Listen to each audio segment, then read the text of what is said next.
wind carried dust like old memories across Dead Man's Creek, whispering through brittle sage and over the warped boards of a lonely ranch house. The land was vast and bare, an ocean of gold and bone under a hard blue sky. In the middle of it, the house leaned slightly east, as if tired of standing against the wind. Its porch creaked when the sun hit it right, and its windows shimmered with the dull reflection of endless plains.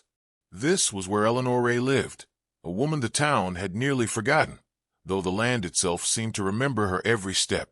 She moved quietly through her days, mending fences, feeding the chickens, checking the well. Her hands were rough, her hair pinned in a practical knot streaked with silver too early for her age.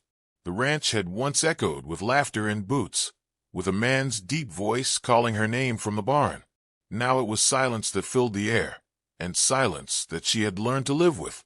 The only sound she could trust was the slow, mournful groan of the wind slipping under the door. They said the frontier had a way of hardening people. Maybe that was true, but Eleanor had been soft once, soft enough to fall in love with a man taller than any she'd met, his shadow stretching across the plains like a promise. Jonas Ray had been his name, a legend in his own right, though he never called himself that. They said he could shoot a coin out of the air at 50 paces and break a man's will with a single look. To Eleanor, he was simply the man who fixed the porch steps and brought her wildflowers when the cattle were sold. 3 years ago, he rode into Silver Mesa to settle a score with a bounty hunter named Pike Maddox. Neither man came back alive, or so the story went. Eleanor had buried Jonas's revolver beneath the porch herself, the weight of it wrapped in cloth, her tears mixing with dust. It was the last thing of his she could not bear to see. The weapon had been an extension of him, steel tempered by purpose, cold until his hand gave it life. She'd buried it not to forget him, but to keep from believing he might still walk through that door one day. The heart, she had learned, was both cruel and stubborn. The town of Lone Hollow lay a few miles east, a cluster of wooden shacks around a saloon, a general store, and a church that lost its steeple to lightning one spring. Folks there spoke in low tones these days, not of God or rain, but of a man named Clay Rener. He'd ridden into the valley with 7 men and a hunger for something more than whiskey. They were rough riders, ex-raiders from the border wars, now calling themselves land collectors. They'd begun carving their way through the valley, taking stock of ranches that weren't theirs, offering protection that no one asked for. The Widow Ray's ranch, rumor had it, sat atop a silver vein hidden under the creek, a discovery made years back by her husband, but never mind. Whether true or not didn't matter. Men like Rener didn't need proof, only an excuse. One afternoon, as the sun sank low and turned the plains copper-red, Eleanor heard the distant thunder of hooves. She froze on the porch, shading her eyes. 5 riders crested the ridge, their shapes black against the dying light. They came slow, the way men do when they're not looking for a fight, but hoping for one. The leader rode a black horse, his hat pulled low, a grin visible even from afar. When they reached the gate, they didn't dismount. Dust drifted around them like smoke. "Afternoon, ma'am," the leader drawled. "Fine spread you got here. Shame if someone took a fancy to it." Eleanor stood still, her apron streaked with flour from the bread she'd been kneading. "Ain't much fancy here, mister. Just work and weather." The man's grin widened. "Name's Clay Rener. Me and my boys, we're looking after these parts now. Town's getting rough. Lot of bandits, you hear? Wouldn't want anything to happen to a lonely lady living all by herself." "I've been looking after myself just fine," she said, her tone calm, eyes steady. "And I reckon I'll keep doing so." One of the riders chuckled, spitting into the dirt. "You sure, ma'am? Place like this don't last long without help." Eleanor didn't answer. She turned slightly, her gaze settling on the barn, its door half open and the evening light pouring through it like fire. The silence that followed was thick. Rener's grin faltered just enough to notice. There was something in her stillness, something that told him she wasn't as helpless as she looked. He leaned forward in the saddle. "You think about what I said. We'll be back." They turned their horses and rode off slow, hooves kicking up dust that hung in the air long after they disappeared over the ridge. Eleanor stayed on the porch until the last echo faded. Only then did she let out the breath she'd been holding. Her hands trembled, not from fear, but from something deeper, something that felt like anger long buried. That night, she sat by the window, lamp burning low. The land outside stretched black and empty, save for the whisper of the creek and the occasional cry of a coyote. She poured herself a cup of coffee gone cold, her eyes tracing the outline of the porch. Beneath those boards lay Jonas's revolver. She could almost hear his voice. "The world ain't kind, Ellie, but don't let it turn you cruel." She wondered what he would say now, seeing the world she was left with, the law twisted by greed, decency fading like the sunset. Hours passed. The lamp burned out. The wind shifted. Far beyond the creek, on the ridge overlooking her land, a figure stood in silence. The moon hung low behind him, casting his shadow long and heavy across the valley. A long coat rippled in the wind, and beside him, the faint glint of steel caught the moonlight. The figure did not move, did not speak. He watched the little house, the soft flicker of its dying lamp, and the woman sitting by the window, with eyes like dusk. Then he turned toward the canyon and vanished into the night, leaving only the echo of boots in the dust, slow, steady, and heavy, like the heartbeat of a ghost returning home. The wind shifted that night, colder than it had been in weeks, carrying with it the scent of smoke and the faraway crack of gunfire. Eleanor Ray heard it before she saw the glow, faint and red, rising from somewhere beyond the creek. Her heart quickened. The fire was not on her land, but close enough that the horses whinnied nervously in their pen. She threw on her shawl and stepped outside, lantern trembling in her hand. Over the ridge, the flames danced like devils in the dark. By morning, she learned what had happened. Old Caleb, the settler who lived half a mile east and sometimes brought her supplies, had been beaten bloody.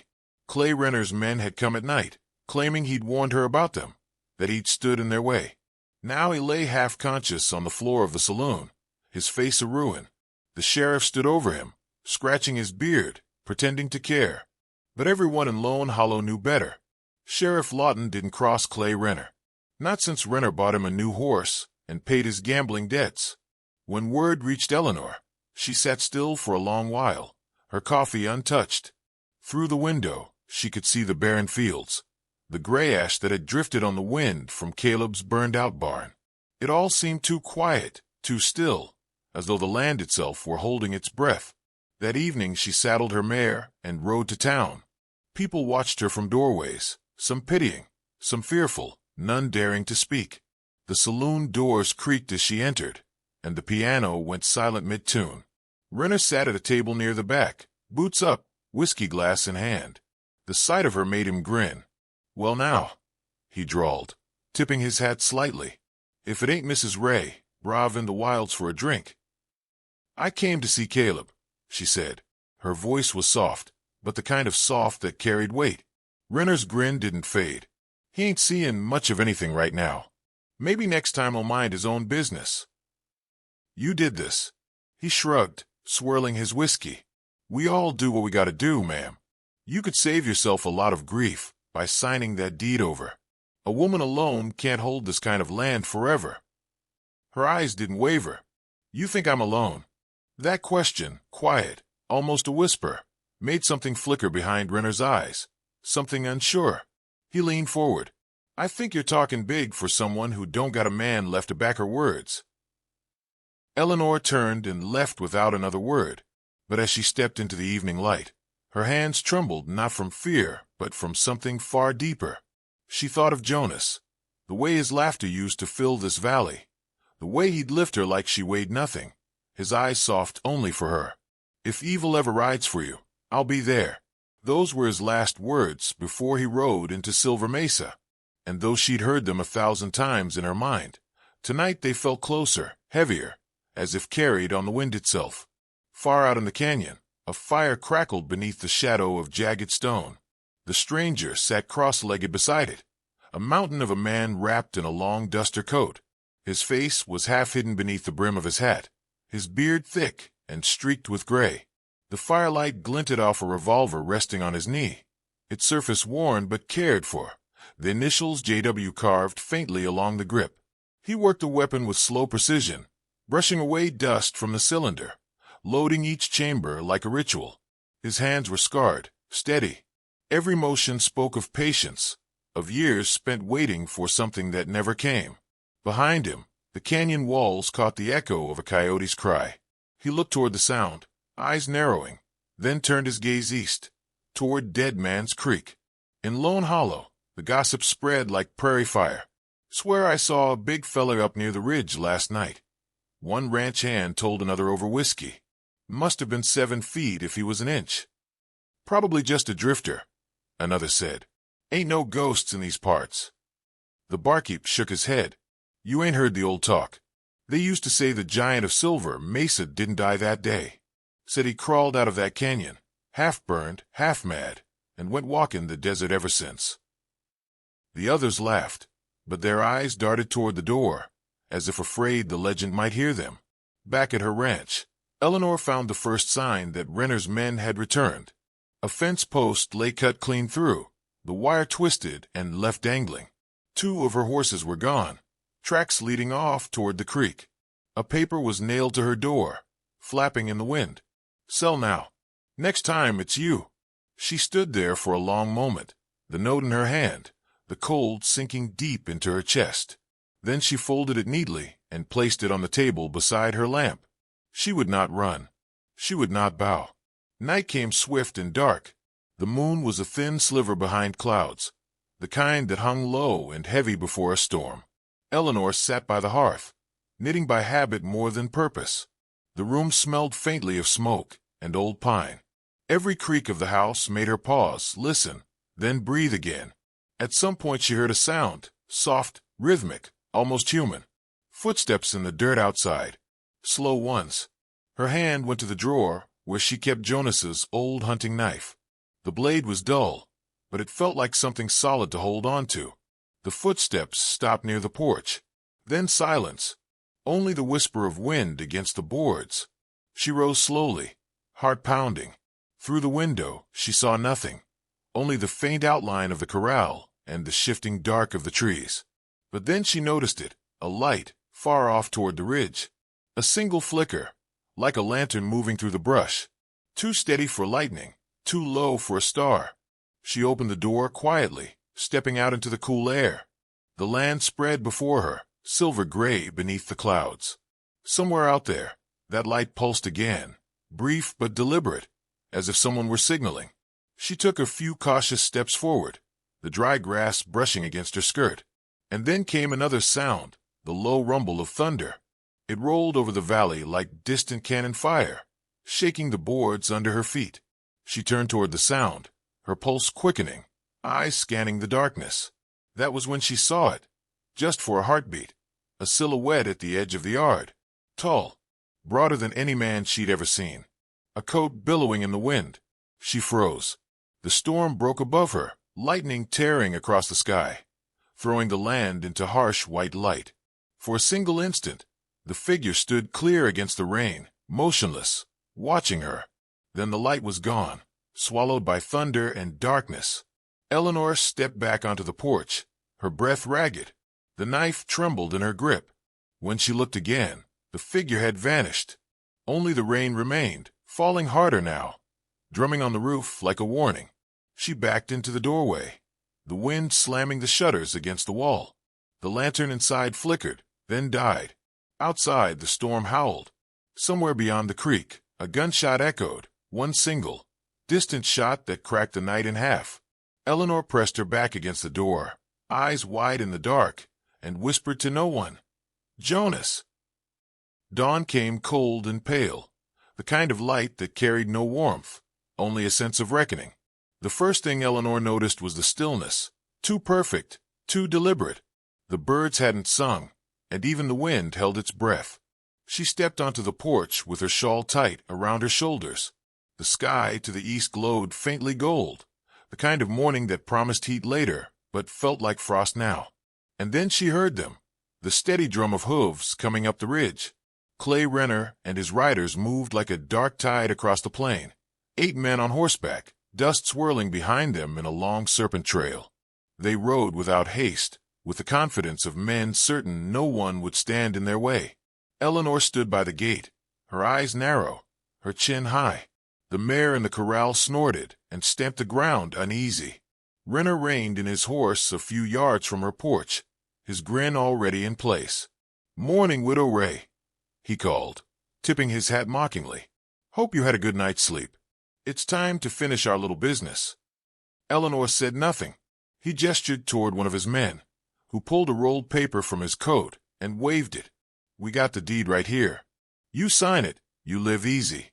You don't well." His eyes flicked toward the barn. "We'll take what's ours anyway."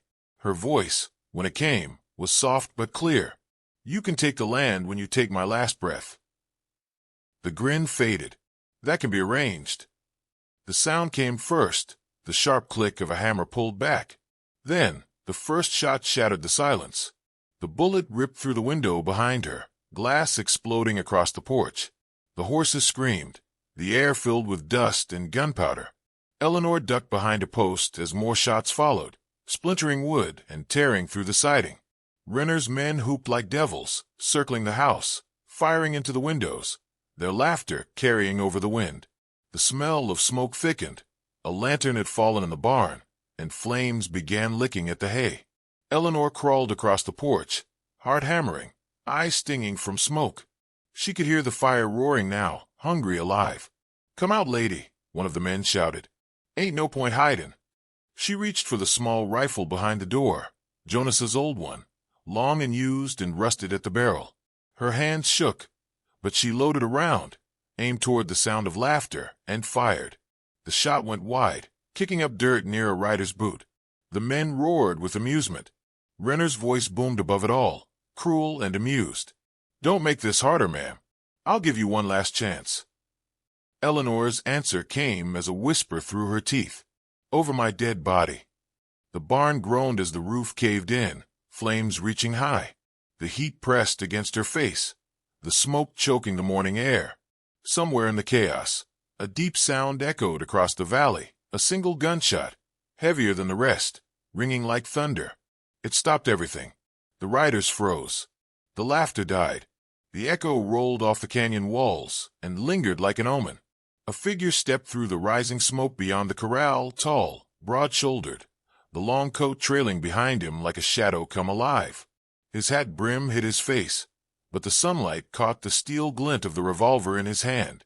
The man walked slowly, each step deliberate, the boards creaking beneath his weight. The bandit nearest to him drew first. He didn't finish the motion.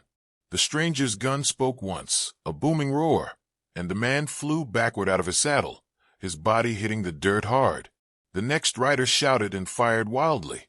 The stranger turned, calm as a ghost, and another thunderclap ended the man's scream. For a heartbeat, no one moved.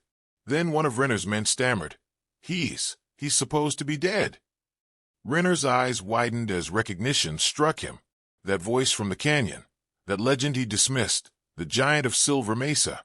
His hand trembled as he reached for his holster. "Jonas Ray," he muttered. The name cut through the chaos like a prayer. Eleanor froze where she crouched, her breath catching, her mind refusing to believe what her eyes showed her. The giant man stepped into the open now, his face carved with years of grit and silence. His beard was gray, his eyes the same fierce blue she remembered from every dream. He moved like he'd never left the saddle. "Clay Rener." His voice thundered across the yard. "You picked the wrong valley." The gang scrambled. Gunfire erupted again, desperate, wild. Jonas moved through it, like a storm given flesh. His Colt barked 3 times, each shot precise, deliberate. A rider tried to flank him, but Jonas spun and fired without looking, the bullet catching the man square in the chest. Another came from behind the burning barn. Jonas ducked low, drew his second revolver from his belt, and ended him in a heartbeat. Eleanor watched through the haze of smoke and tears, half hidden by the porch post. The world around her blurred. Only the sound of his gun, the sight of his massive frame standing against the fire, was real. Her heart ached with the weight of it. He had come back. He had kept his promise. Rener, seeing his men fall, turned his horse and spurred it hard toward the canyon. Jonas shouted after him, his voice like thunder, But the outlaw didn't stop. Jonas reloaded as he ran, his boots pounding the dirt, his shadow stretching long against the flames. "Jonas!" Eleanor cried, her voice breaking. He didn't look back. The chase tore across the ridge, the sound of hooves echoing through the morning. The sun climbed higher, throwing long rays over the smoke-stained land. Eleanor stumbled after them until her legs gave out, watching as the two figures disappeared into the canyon's throat, a fleeing shadow and the giant who pursued him. The air was thick with the scent of ash and gunpowder. Bodies lay scattered near the corral, the silence heavy and final. The fire hissed and snapped, the barn a skeleton of black beams. Eleanor sank to her knees in the dirt, trembling, the sound of her heartbeat loud in her ears. Minutes passed, maybe hours. She didn't know. The wind began to rise again, sweeping the smoke away, clearing the horizon. She looked toward the canyon, half expecting Jonas to emerge, tall and unbroken, his voice calling her name. But only the wind answered. The sun was high when she finally saw movement, a shape drifting through the haze. She ran toward it, heart pounding, stumbling over charred boards and blood-streaked dust. Near the edge of the yard, half buried in ash, lay his old hat, the one she'd stitched years ago, the brim worn, the band cracked with sweat. She picked it up, her hands shaking, her tears falling onto the scorched leather. He was gone again. But this time, there was no doubt. He had been real, not a ghost, not a dream. The bullet casings in the dirt, the dead men sprawled across her land, they were his proof.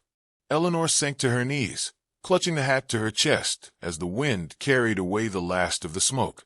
Her gaze lifted toward the ridge, where the light shimmered gold and endless.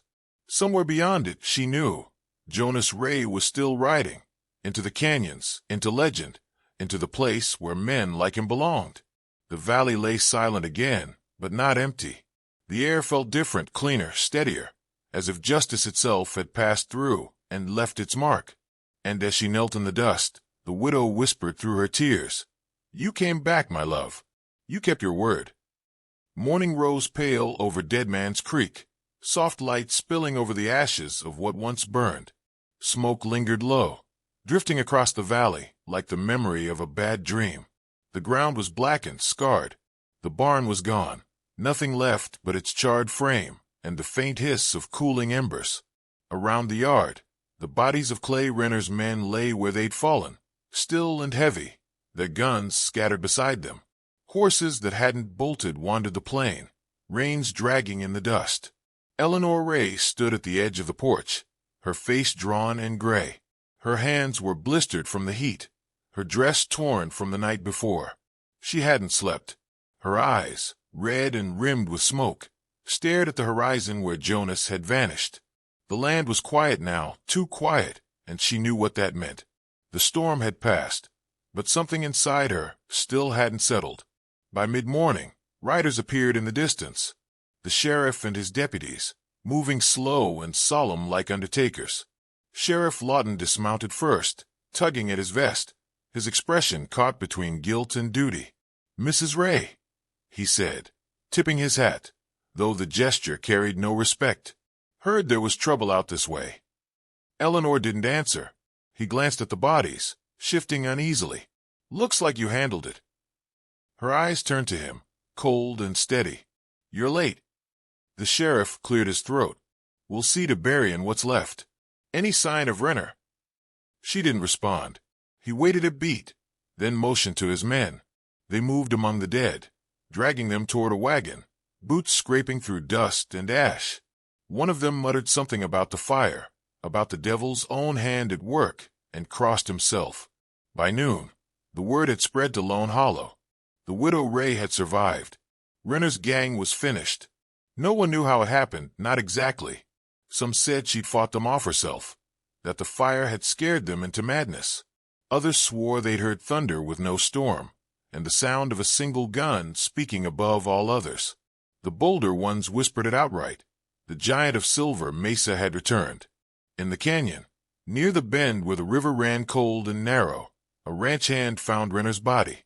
His horse grazed nearby, saddle still strapped. His eyes were open, his face half submerged in the water. There were 2 bullet holes, one in his chest, one in his hand, as if he'd tried to stop the inevitable. No footprints led away from the scene. Just one wide print in the mud, deep enough to hold rainwater, as if left by a man larger than life. The sheriff came back that evening, hat in hand. "We found him," he said, standing at the porch. "Rener's done. His boys too. Whoever finished it knew what he was doing." Eleanor didn't move from her chair. "And Jonas?" The sheriff hesitated. "Ain't found no one else." She nodded once. Her eyes drifted toward the ridge. "You won't." Lawton stood there a while, uneasy under her silence, then left without another word. The sun fell behind the hills, setting the sky aflame in shades of red and gold. Eleanor watched it fade, her face bathed in the last light of day, her hands clasped in her lap. Days passed. The wind cleared the smoke. The valley began to breathe again. Neighbors came, timidly at first, bringing tools, lumber, and food. They spoke softly, careful not to ask too much. The widow Ray had always been quiet, but now she carried a stillness that made men lower their voices and women hold their children closer. She rebuilt the barn board by board, her sleeves rolled, her hair undone in the wind. The land, though wounded, began to heal beneath her hands. She moved with purpose, not strength alone, but something deeper, a will that came from love, not defiance. And every evening, when the chores were done and the sky turned that endless gold she remembered from their first summer together, she stood at the porch and looked toward the ridge. Always toward the ridge. The locals talked, as they always did. "They say the giant came back for her." One man murmured in the saloon. "My pa swears he saw him on the canyon rim." Another replied, "Tall as a pine, just watching the sun go down." "Can't be," someone whispered. "He died at Silver Mesa, buried in rock." But even as they doubted, none dared ride past her land after dark. They said sometimes, when the moon was high, a single gunshot echoed across the valley, one that made the coyotes go silent. Weeks bled into months. The seasons turned. Grass grew where ash had been, and the smell of smoke was replaced by the sweet dust of hay. Eleanor aged quietly, like the land itself, stronger in some ways, lonelier in others. The world around her moved on, but the ridge never stopped calling her gaze. One autumn evening, when the air carried that golden chill before frost, she stepped out to the porch after supper. The horizon burned with the last light of sunset. The wind was still, the world hushed as if listening. That was when she saw it, something small resting on the porch rail. A bullet. It gleamed faintly, catching the last of the day. She lifted it in her hand. It was smooth, cold. Along the side, barely carved, were the words, "Forever yours, J.W." Her breath caught. For a long time, she didn't move. Then she sat down slowly, the bullet still in her palm, and let the tears fall, softly, quietly, like the way rain comes after a long drought. The night settled around her. The stars came one by one. Somewhere far beyond Dead Man's Creek, thunder rolled faintly across the open desert, not fierce, not angry, but deep and steady, like the heartbeat of the land itself. They say the frontier never forgets the men who made it bleed, nor the women whose hearts kept it alive. Some say that on nights when the wind runs low through the canyons, you can hear the echo of a gun, slow and certain, guarding a lonely stretch of earth where love once took its last stand. And those who pass near the Widow Ray's ranch swear they sometimes see him, just a silhouette against the dusk, a giant in a long coat, riding toward the ridge. He never speaks. He never lingers. But he always turns once, just once, to look back at the house below. They call him a legend now, the giant gunslinger, the man who came back from death for love. But Eleanor never called him that. To her, he was still Jonas, her husband, the man who once promised, "If evil ever rides for you, I'll be there." And somewhere beyond the desert wind, where the west meets the fading sun, he rides still, watching over the one woman who made him lay down his gun, and who taught him that even in a land of dust and death, love can outlive the bullet.